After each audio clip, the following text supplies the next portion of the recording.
In July 2020, in response to the murders of George Floyd, Breonna Taylor, Ahmaud Arbery, Rayshard Brooks, and others, Melrose conducted a self assessment of city procedures and practices to meet the urgent call for equity and justice.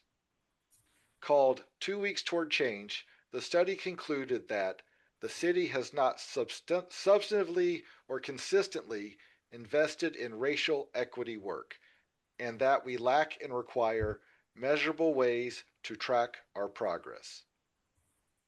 In 2022, Melrose sought to change this by conducting a survey to collect information about the racial climate in Melrose, but no further assessments have been conducted. Do you support a regular assessment to measure racial inequities in Melrose and track progress toward eliminating them? Would you commit to conducting a pre and post assessment of racial inequity and releasing the data within 60 days of collection? The spotlight will go to Jason Chin, and once you are in, I will start the clock. Okay, you're in the spotlight. Thanks, Corey. First, institutional racism absolutely exists at different levels in our country. And the statistic that really hit home for me was when Black Americans enter our justice system, they're approximately 7.5 times more likely to be wrongfully convicted of murder than white Americans.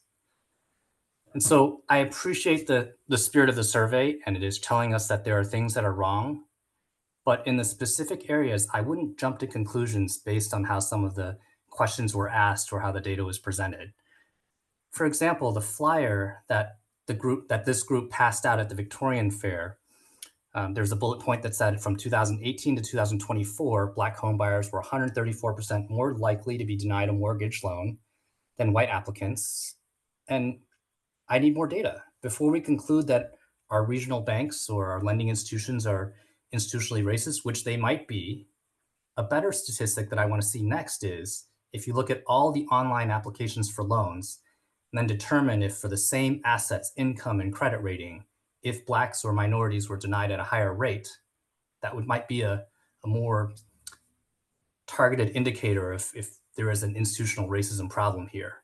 And it's interesting, and I get that the questions can be biased, but the banks aren't allowed to ask for race or ethnicity when they're granting loan or in these online loan applications. And then when we look at the median income level, our Black Melrose residents have a median income that's less than half of our white residents.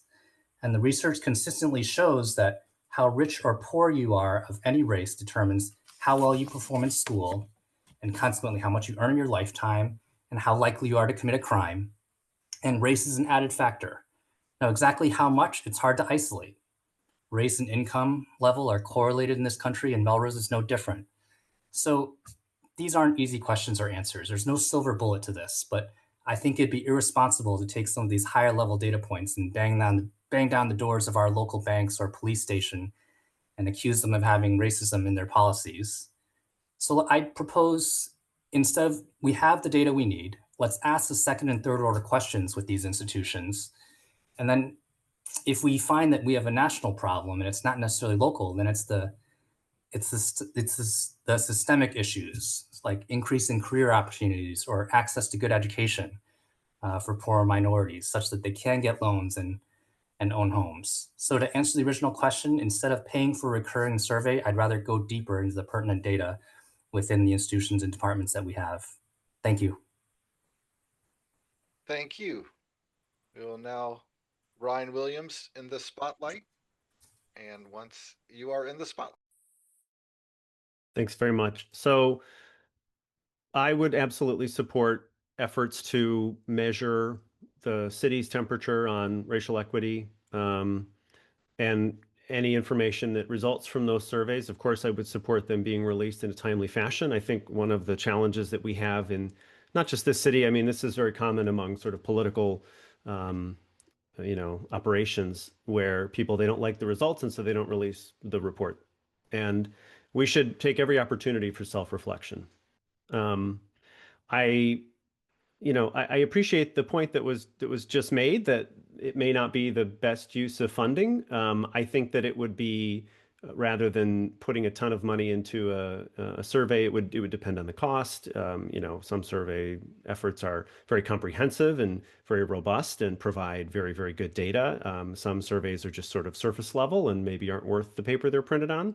But one of the powers that we have in the city council as well is to hold public hearings. And these can be open-ended questions that people can come in and discuss their feelings on any topic. We can create them on really anything that we choose. We can also conduct investigations of the city. As I said before, we cannot manage the city or tell the city how to manage its departments, including telling them how to set metrics or goals. But we could certainly listen and put an ear out through a hearing. I think that it does make sense for us to evaluate the work that we're doing and ask ourselves whether or not we feel that we're authentically making progress. Also to ask ourselves whether or not we feel we're asking the right question.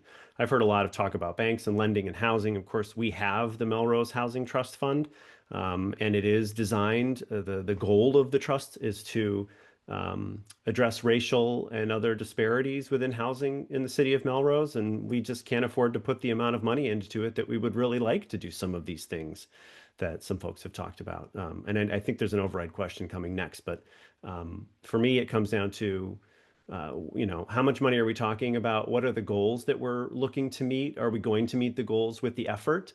And if we get information, whether it's good or bad, or whether it reflects well on the current administration or the current council, we should release it to make sure that residents and councilors and everybody else can have all that information at their fingertips. Thank you. We will now spotlight Elizabeth Kowal. You are in the spotlight. Thank you. Similarly, I would absolutely support an assessment to measure racial inequities in Melrose and track our progress towards eliminating them, and certainly would commit to conducting a pre and post assessment of what we find out and releasing that data.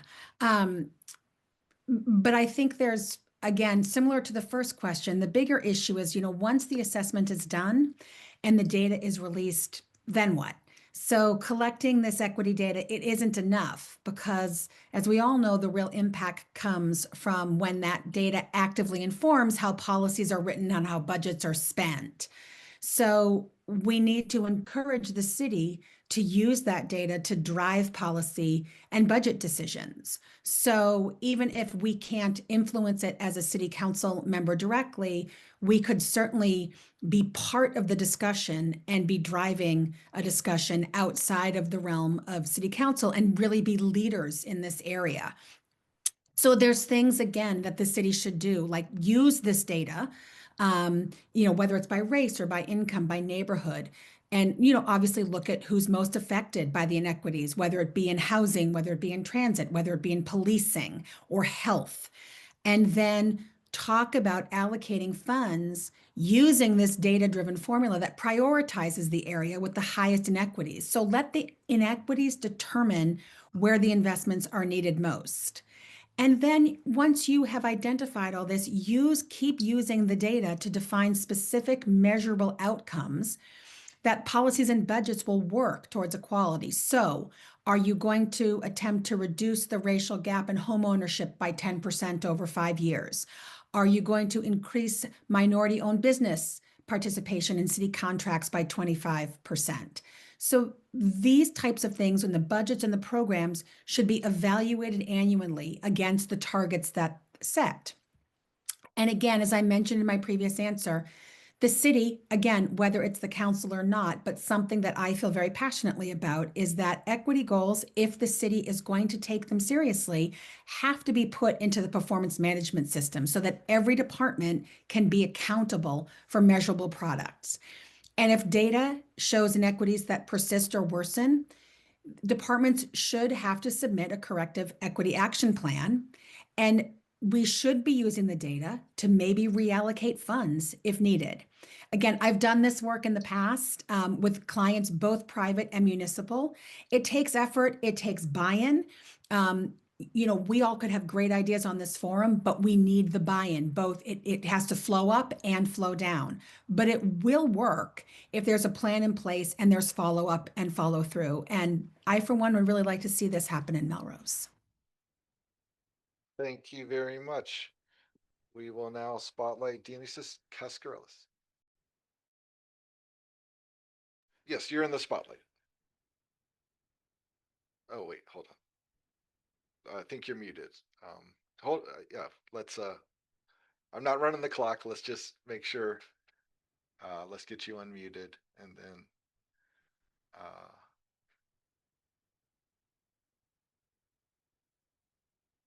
David, is that, I've clicked ask to unmute. I'm not sure what's happening. there may be a dialog box on your end. Yep, yeah, I think. Oh, there we go. Great. Perfect. Thank you. So you can hear me now? Yes. Perfect. Yep. Okay, excellent. So just a quick word about, ideas that may or may not be implementable. As a first generation immigrant who became a US citizen just a few weeks ago, I know that hope is what gives us the courage to believe in ideas and to dream. And so sometimes, we may come across as visionary, but that's just because of the process that we go through. So I hope you can bear with me on that. As a city's councilor job is to connect with people, to listen, to engage, and to represent their views, in City Hall. But obviously, that kind of connection isn't the same as a coordinated, standardized assessment, right? So while both are essential, assessments allow us to measure, to evaluate, and to hold ourselves accountable, in ways that individual conversations can't. So that's why my answer to the first part of your question is a clear yes. We can't measure racial inequities or much of anything without regular assessments, right? So how else can we know if our decisions are working? Well, that's the difference between leading with data and simply guessing. So, it's also about transparency and inclusion, obviously, which is the basis of trust. And, again, this is why I've been recommending certain ideas that build on existing successes that we've had, because it brings much needed openness. And, we could definitely use a lot more of that, right, across all the issues that we're working on. And then in terms of tracking the progress, again, I'd like to return to your housing data. Thanks to your work, we know that Black residents in Melrose were significantly more likely than white residents to be denied mortgage loans, home improvement loans, and refinancing. And that kind of disparity doesn't happen by accident, right? It's when we ask the right questions and commit to tracking the data like you've done that we create that chance for actual change, right? And as regards the second question, my answer again is a yes. You can take a temperature check at any point, but to truly understand change over time, you need before and after analysis. And that's kind of the essence of comparative evaluation. So on releasing the data, absolutely, findings should be published. Otherwise, there's no accountability, right? And as for the 60-day window, I mean, here, I don't have that experience to be able to say, yes, it's possible or not. But of course, I support it, provided that there's a capacity to meet that timeline, obviously, because we want to commit to goals that are actually, that we can actually do. That would be, echoing also what other candidates have said. Thank you. Thank you very much. Okay, we will now Maya Jaladine into the spotlight. You are in the spotlight. Thank you. Yes, I absolutely support conducting regular racial equity assessment in Melrose. If we truly want to make progress, we have to measure it. Data must guide our policies, budgets, and decisions. It's how we hold ourselves accountable to the values we claim to stand for. The 2020 2 Weeks Toward Change initiative was an important start, but one-time assessments are not enough.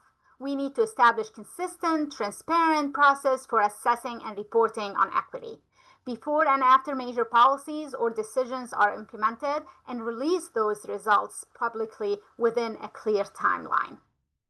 While I support pre and post assessments, I also believe accountability must extend beyond City Hall. Each of us, residents, leaders, and institutions, has a role to play in building the city we want to see. This does not and is not a one issue that we are trying to identify.